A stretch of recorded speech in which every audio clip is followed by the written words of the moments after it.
là, qu'est-ce qu'on va faire? On va essayer d'allumer une LED. Mais avant de pouvoir allumer la LED, on va mettre une résistance. OK? C'est quoi une résistance? C'est qui tient le fil, mais aussi une résistance, comme son nom l'indique, ça résiste au courant en fait.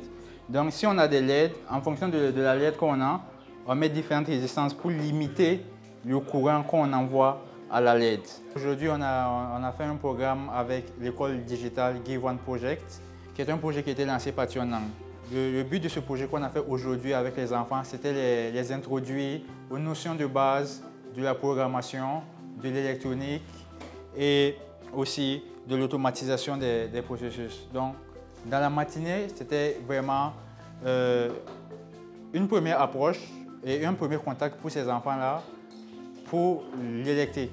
Donc, on les a montrés comment brancher les circuits, alimenter des LED et tout. Et ensuite, le but final de ce training, c'était pour les permettre de mettre en place un système agricole intelligent. Le système agricole intelligent était basé sur l'enregistrement des paramètres environnementaux et aussi sur l'arrosage automatique des plantes à partir de la mesure de l'humidité dans le sol. Donc, dans le cadre du projet, on a mesuré la température, l'humidité relative, la luminosité, l'humidité dans le sol pour savoir quand arroser les plantes. Donc, c'est un peu ça, c'était ça le programme de la journée. Et on a passé le temps avec les enfants, avec 2 groupes de 4 personnes pour les introduire à ces notions de base. On a fait une expérience vraiment géniale, extraordinaire. J'étais contente de la réaliser. Et nous avons appris beaucoup de choses. Ce que les plantes ont besoin, ce qu'il faut faire pour qu'ils se reproduisent en bon état. Aujourd'hui, nous avons appris comment fabriquer un système autonome d'agriculture. Nous sommes très contents car le cours était très génial. Nous avons appris ce dont les plantes ont besoin et à quoi ça sert les machines.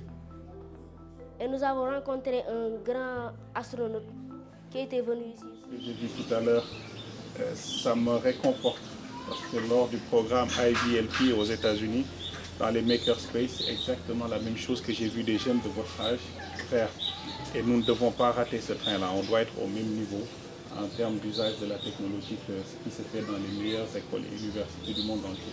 Aujourd'hui, je suis ici au niveau de la Digital Skills Academy du projet Give One Project, donc avec notre confrère Tionang, qui a bien voulu m'inviter à venir rencontrer les jeunes qui sont ici dans le domaine donc, de développement personnel, dans le domaine des STEM de façon générale. Et vous savez, c'est une préoccupation qui nous tient énormément à cœur parce qu'aujourd'hui, tout le travail que nous faisons pour le développement des sciences et technologies ici au niveau du Sénégal a besoin que nous puissions non seulement avancer dans le renforcement de capacités et le développement des acquis des personnes qui sont soit déjà dans le système éducatif ou universitaire, mais également des personnes qui ont une formation autodidacte, donc qui ont besoin aujourd'hui de renforcer leurs capacités dans le domaine des STEM, mais de l'autre côté également que nous puissions aller chercher chez les jeunes le plus tôt possible. Ces jeunes qui demain vont constituer la masse critique de scientifiques dont nous avons besoin pour tenir le développement auquel nous aspirons avec le Sénégal. Aujourd'hui, que ce soit la stratégie Sénégal numérique ou que ce soit même dans les ambitions du plan Sénégal émergent, on se rend compte que les sciences et les technologies, le numérique vont occuper une place à la limite capitale pour que nous puissions atteindre nos objectifs.